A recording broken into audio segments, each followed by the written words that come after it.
জুলাই মাসেও যাদের মরিচের গাছ টিকে আছে এবং যাদের মরিচের গাছে এই রকম মরিচ আছে, নিঃসন্দেহে তারা লাখপতি। মরিচের গাছে কিন্তু মরিচ ঝুলছে না, মরিচের গাছে ঝুলছে টাকা। তো আজকে জুলাই মাসের 14 তারিখ। তো আজকে মরিচের বাজার মূল্য 250 টাকা কেজি, অর্থাৎ 10,000 টাকা মন। আজকে জুলাই মাসের 14 তারিখ। তো জুলাই মাস পর্যন্ত যাদের গাছ টিকিয়ে আছে তারা কিন্তু অবশ্যই লাখপতি।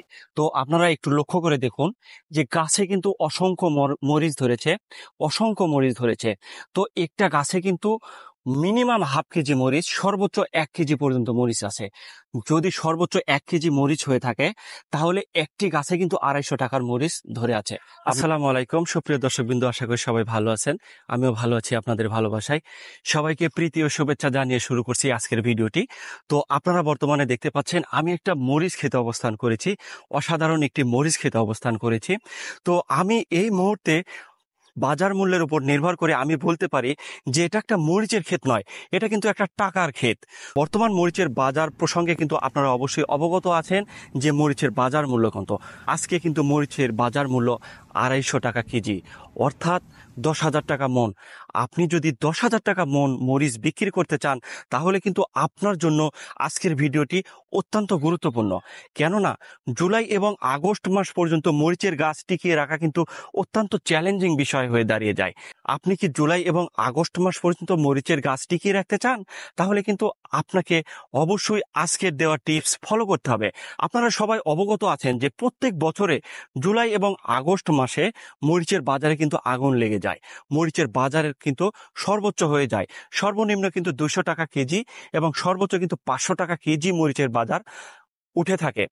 এখানে 3 বিঘা মাটিতে লাস্ট যেদিন মরিচ হারভেস্ট করা হয়েছে, তো লাস্টের সপ্তাহের কথা বলি, লাস্ট সপ্তাহেই এখানে 3.5 লক্ষ টাকার মরিচ বিক্রি হয়েছে। তো আপনি যদি 500 টাকা কেজি মরিচ বিক্রি করতে চান তাহলে জুলাই এবং আগস্ট মাস পর্যন্ত আপনার মরিচের গাছ অবশ্যই আপনাকে টিকিয়ে রাখতে হবে।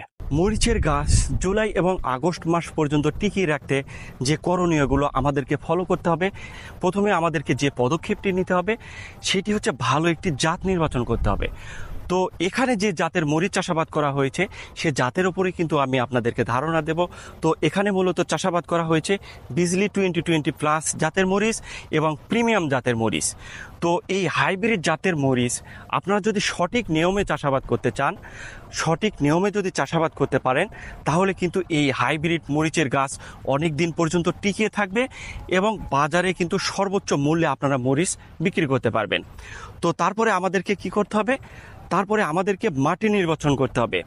তো দোআঁশ মাটি নির্বাচন করতে হবে এবং বেলে দোআঁশ মাটি নির্বাচন করতে হবে এবং উঁচু জমি নির্বাচন করতে হবে।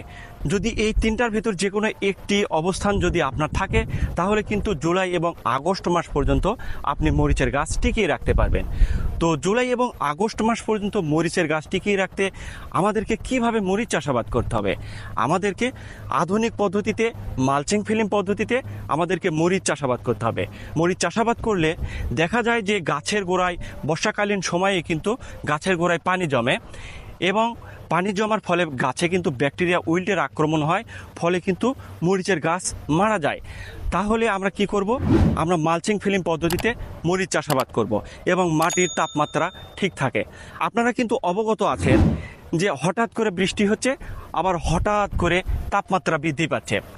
তো আপনি যদি মালচিং ফিল্ম পদ্ধতিতে মরিচ চাষাবাদ করেন তাহলে মাটিতে যে রস থাকার কথা, মাটিতে যে তাপমাত্রা থাকার কথা সেটা কিন্তু অব্যাহত থাকে। অতিরিক্ত বৃষ্টিপাত হওয়ার কারণে গাছের গোড়ায় পানি জমে। তো মালচিং ফিল্ম পদ্ধতিতে মরিচ চাষাবাদ করলে কিন্তু গাছের গোড়ায় পানি জমে না। তো তারপরে আমাদেরকে কি করতে হবে? যে মরিচ গাছের গোড়ায় সঠিক ঔষধ স্প্রে করতে হবে। আপনি যদি মরিচ গাছের গোড়ায় সঠিক ঔষধ স্প্রে করেন তাহলে কিন্তু আপনার মরিচের গাছ দীর্ঘদিন পর্যন্ত টিকিয়ে থাকবে এবং ব্যাকটেরিয়া উইল্টের আক্রমণ হবে না। মরিচের গাছ বেশি দিন টিকিয়ে রাখতে হলে মরিচ গাছের গোড়ায় আমরা কি স্প্রে করব? এটা কিন্তু অত্যন্ত গুরুত্বপূর্ণ একটি বিষয়। তো মরিচের গাছ বেশি দিন টিকিয়ে রাখতে হলে অবশ্যই মরিচ খেতে প্রথম থেকে শুরু করে শেষ পর্যন্ত আমাদেরকে ব্যাকটাপ এবং অটোস্টিন এই দুইটা ওষুধ গাছের গোড়ায় স্প্রে করতে হবে। যদি আমরা ব্যাকটাপ এবং অটোস্টিন গাছের গোড়ায় প্রথম থেকে শুরু করে শেষ পর্যন্ত এই দুইটা ওষুধ যদি গাছের গোড়ায় 15 দিন পর পর স্প্রে করি তাহলে কিন্তু মরিচের গাছ ঢলে পড়া রোগে আক্রমণ হবে না, ব্যাকটেরিয়া উইল্টের আক্রমণ হবে না। তো আপনি চাইলে যদি আপনার মরিচের গাছ আরও দীর্ঘদিন লাস্টিং করতে চান, তাহলে এর সাথে আর একটা ঔষধ অ্যাড করতে হবে। সেটা হচ্ছে কাসুগামাইসিন গ্রুপের একটা জীবাণুনাশক কাসোমিন। তো এই কাসোমিন, এই ওষুধের কাজ কিন্তু ব্যাপক। তো যদি এই কাসোমিন গাছের গোড়ায় স্প্রে করেন, তাহলে কিন্তু আপনার গাছের গোড়ায় জীবাণু মুক্ত থাকবে। আপনার গাছের গোড়ায় কখনো জীবাণু আক্রমণ করতে পারবে না। আর জীবাণু যদি আপনার গাছের গোড়ায় আক্রমণ করে, তাহলে কিন্তু আপনার গাছ অবশ্যই মারা যাবে। তাহলে যদি ভালো কাজ করতে চাই, যদি দীর্ঘদিন পর্যন্ত আমাদের মরিচ গাছ টিকিয়ে রাখতে চাই, তাহলে অবশ্যই মরিচ গাছের গোড়ায় আমরা ব্যাকটাপ, অটোস্টিন এবং কাসোমিন, এই 3টা ঔষধ স্প্রে করব। তো কাসোমিন 1 মিলি প্রতি লিটার পানিতে মিশিয়ে স্প্রে করতে হবে, ব্যাকটাপ 1.5 গ্রাম প্রতি লিটার পানিতে মিশিয়ে স্প্রে করতে হবে এবং অটোস্টিন 2 গ্রাম প্রতি লিটার পানিতে মিশিয়ে স্প্রে করতে হবে। তো এই 3টা ঔষধ একত্রে যদি আমরা 15 দিন পর পর গাছের গোড়ায় স্প্রে করি, তাহলে কিন্তু সম্পূর্ণ মরিচের গাছ সুস্থ থাকবে। জমিতে সুষম সার ব্যবহার করতে হবে। আপনি যদি জমিতে সুষম সার ব্যবহার করেন, তাহলে কিন্তু মরিচের গাছ দীর্ঘদিন পর্যন্ত টিকে থাকবে। আবার দেখা যাচ্ছে আপনি যদি মরিচের শিডিউল স্প্রে করেন, তাহলে কিন্তু মরিচের গাছ অনেক দিন পর্যন্ত টিকে থাকবে। তো শিডিউল স্প্রে প্রসঙ্গে আমার চ্যানেলে দেওয়া আছে আরেকটি ভিডিও, আপনারা চাইলে দেখতে পারেন। আর সবচেয়ে বড় একটা কথা হচ্ছে কি, মরিচের বাজার মূল্য যখন অনেক কমে যায়, হ্রাস পায়, তখন আমরা মরিচের গাছে কোনো প্রকারের যত্ন করি না, বিধায় কিন্তু মরিচের গাছ দ্রুত নষ্ট হয়ে যায়। যখন মরিচের বাজার মূল্য অনেক কম, দেখা যায় যে এই বাজার মূল্য কম থাকার কারণে গাছে পর্যাপ্ত পরিমাণে মরিচ আছে, কিন্তু আমরা গাছ থেকে মরিচ হারভেস্ট করি না। যদি আমরা তৎক্ষণাৎ সাথে সাথে মরিচের বাজার কম থাক বা বেশি থাক, সেটা মুখ্য বিষয় না, আমরা যদি মরিচ গাছ থেকে মরিচ হারভেস্ট করে দেই, তাহলে কিন্তু গাছ সুস্থ থাকবে। যখন একটা গাছে মরিচ থাকে, তখন কিন্তু সেই গাছে পর্যাপ্ত পরিমাণে খাবারের প্রয়োজন হয় এবং ক্যালসিয়ামের প্রয়োজন হয়।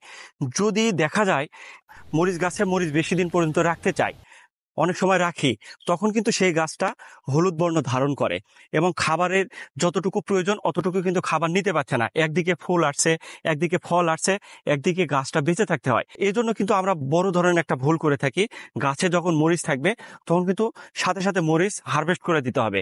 যদি হারভেস্ট করে দেয়, তাহলে কিন্তু মরিচের গাছ বেশি দিন টিকে থাকবে। প্রত্যেকবার যখন আমরা মরিচ হারভেস্ট করি, তখন প্রত্যেকবার মরিচ হারভেস্ট করার পরে প্রতি বিঘাতে 10 কেজি প্যাকেট জিপসাম ব্যবহার করতে হবে এবং প্রতি বিঘাতে 10 কেজি জিওলাইট ব্যবহার করতে হবে।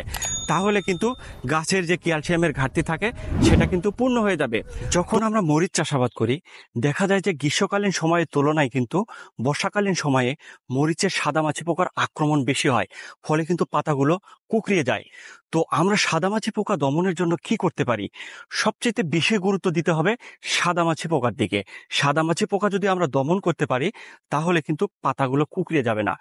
সাদামাছি পোকা দমনের জন্য বাজারের সবচেয়ে ভালো একটা ঔষধ আপনার মরিচ গাছ কুঁকড়ি মুক্ত রাখবে, মোভেন্টো এবং ওবেরন। আমরা যদি মোভেন্টো এবং ওবেরন ব্যবহার করি মরিচ খেতে, তাহলে কিন্তু মরিচ ক্ষেতের কুঁকড়ি 100% বন্ধ হয়ে যাবে। তারপরে সেচ নালা নিট অ্যান্ড ক্লিন রাখতে হবে। আমরা যে সেচ নালাটা জমিতে ছাড়ি, তো সেচ নালাতে যেন কোনোভাবেই পানিবদ্ধ অবস্থায় পানি জমা না থাকে, সে বিষয়ে কিন্তু আমাদেরকে লক্ষ্য রাখতে হবে। তারপরে মরিচের ফলন বৃদ্ধির জন্য আমরা ফ্লোরা ব্যবহার করতে পারি। গাছের বয়স যখন 20 দিন অতিক্রম করবে, চারার বয়স, তো চারার বয়স 20 দিন অতিক্রম করার পর থেকে আমরা কি করব, ফ্লোরা 3 মিলি প্রতি লিটার পানিতে মিশিয়ে 15 থেকে 20 দিন পর পর গাছের পাতায় স্প্রে করব।